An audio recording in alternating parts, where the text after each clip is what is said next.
5 zaujímavých faktov o káve. Podľa legendy bola káva objavená v Etiópii. Keď si pastier všimol, že jeho kozy sa po zjedení červených plodov z krikov stali mimoriadne energické. A tak sa zrodil nápoj, ktorý nás až dodnes prebúdza každé ráno. Káva je po rope druhým najobchodovanejším produktom na svete.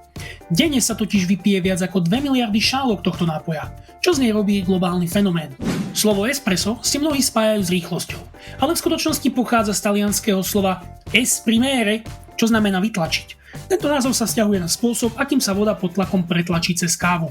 Vedeli ste, že moderný coffee break, teda prestávka na kávu, vznikla v Spojených štátoch v 50. rokoch. Tento koncept zaviedli firmy, aby zvýšili produktivitu svojich zamestnancov. Prestávka na šálku kávy sa vtedy stala obľúbenou súčasťou pracovného dňa. V Osmanskej ríši bola káva tak dôležitá, že ju používali na testovanie dôveryhodnosti vojakov. Ak niekto odmietol šálku kávy, mohlo to znamenať, že je podozrivý. Taký význam mala káva v ich kultúre. Za každou šálkou kávy sa skrýva kopec histórie. Nezabudnite na to, keď si budete vychutnávať tú svoju. Vždy je čas na dobrú kávu.